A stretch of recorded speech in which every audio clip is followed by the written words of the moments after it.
ఇక డీటెయిల్స్ లోకి వెళ్తే అఖిల భారత రాష్ట్ర ప్రభుత్వ పెన్షనర్స్ సమాఖ్య పిలుపు మేరకు కాకినాడ కలెక్టరేట్ వద్ద ఆంధ్రప్రదేశ్ రాష్ట్ర ప్రభుత్వ విశ్రాంతి ఉద్యోగుల సంఘం ఆధ్వర్యంలో పెన్షనర్లు ఆందోళనకు దిగారు. కాకినాడ జిల్లా పెన్షనర్ సంఘం గౌరవ సలహాదారులు ఆచంటి రామారాయుడు, రాష్ట్ర సెక్రటరీ జగదీశ్వరరావు మాట్లాడుతూ పెన్షన్ వ్యాలిడేషన్ అమెండ్మెంట్ బిల్లు రద్దు చేయాలని, కేంద్రంలోనూ రాష్ట్రంలోనూ పే కమిషన్ వెంటనే నియమించి ఐఆర్ ప్రకటించాలని, డీఏ బకాయిలు తక్షణమే చెల్లించాలని డిమాండ్ చేస్తున్నామన్నారు. ఈ కార్యక్రమంలో ఏపీటీఆర్సీ రాష్ట్ర అధ్యక్షులు పాము శ్రీనివాసరావు, జిల్లా అధ్యక్షులు వాసంశెట్టి శశికుమార్, నాయకులు పసుపులేటి శ్రీనివాస్, పేపకాయల వెంకటకృష్ణ, మూర్తిబాబు, కాద వెంకటరమణ, ఏ శ్రీనివాసరావు, మొండి రవికుమార్, పేరాజు, శివకుమార్, నగేష్, సత్యరాజు, పాల్, చంద్రరావు, ప్రదీప్, ఎం శ్రీనివాస్, అప్పారావు, నారాయణరావు, పిల్లి నాగరాజు, ఏ భారతీదేవి, కమలాదేవి, నల్లా ఉషారాణి తదితరులు పాల్గొన్నారు. పెన్షనర్ల యొక్క సమస్య పెరుగుతాయే తప్ప తగ్గవు. పెన్షనర్లు రెండు భాగాలుగా చేసి పాత పెన్షనర్లు, కొత్త పెన్షనర్లుగా విభజించి కొత్త పెన్షనర్లకు మాత్రమే ఏదైతే భవిష్యత్తులో పిఆర్సీలు బెనిఫిట్స్ వస్తాయో అవి కొత్త వాళ్ళకి మాత్రమే ఇస్తాం, పాత వాళ్ళకి కావాలంటే మళ్ళీ ప్రత్యేకమైనటువంటి ఉత్తర్వులు కావాలని ఆ అమెండ్మెంట్స్ లో తెలియజేయడం జరిగింది. కాబట్టి ఈ అమెండ్మెంట్స్ ని వెంటనే రద్దు చేయాలని కూడా మేము డిమాండ్ చేస్తున్నాం.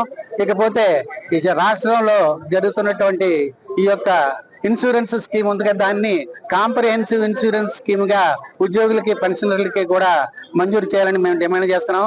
అట్లాగే గత ప్రభుత్వం పెండింగ్ లో ఉంచినటువంటి డిఆర్ బకాయిలు, అట్లాగే పిఆర్సీ బకాయిలు దాదాపు ఒక్కో ఉద్యోగి పెన్షనర్ కి 3 లక్షల వరకు బాకీ ఉంది ప్రభుత్వం. కాబట్టి దాన్ని వెంటనే రిలీజ్ చేయాలని కూడా మేము డిమాండ్ చేస్తున్నాం. ఒక రోజులోనే రిలీజ్ చేయమని మేము అడగడం లేదు.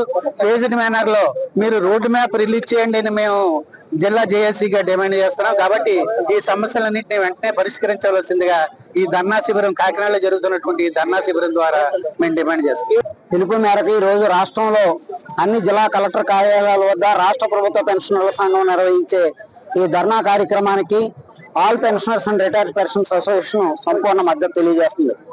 కేంద్రంలో ఉన్నటువంటి బీజేపీ ప్రభుత్వం, రాష్ట్రంలో ఉన్న కూటమి ప్రభుత్వం పెన్షనర్ల వ్యతిరేక విధానాలని అవలంబిస్తూ అనేక ఇబ్బందికర పరిస్థితులు సృష్టిస్తుంది. పెండింగ్ లో ఉన్నటువంటి డిఏలు అమలు జరపలేదు. కేంద్ర ప్రభుత్వ ఉద్యోగులకు 12వ పిఆర్సీ వెంటనే విడుదల చేయాలి. అలాగే రాష్ట్ర ప్రభుత్వ ఉద్యోగులకి 8వ పిఆర్సీ నియమించి ఐఆర్ ప్రకటించాలి. ఇది కాకుండా పెన్షన్ లో కమ్యుటేషన్ రికవరీ 12 ఏళ్ళని 11 ఏళ్ళకి తగ్గించాలని చెప్పి 15 ఏళ్ళని 11 ఏళ్ళకి తగ్గించాలనే డిమాండ్ ఉన్నది. ఇటువంటి పెండింగ్ డిమాండ్ల మీద ఈవేళ రాష్ట్ర వ్యాప్తంగా ఈ ధర్నా కార్యక్రమం జరుగుతుంది. ఇందులో పెద్ద ఎత్తున పెన్షనర్లు పాల్గొన్నారు. రాష్ట్ర ప్రభుత్వం ఎప్పటికైనా పరిశీలించకపోతే భవిష్యత్ పరిణామాలు ఎదుర్కోవాలని చెప్పి హెచ్చరిస్తున్నాం.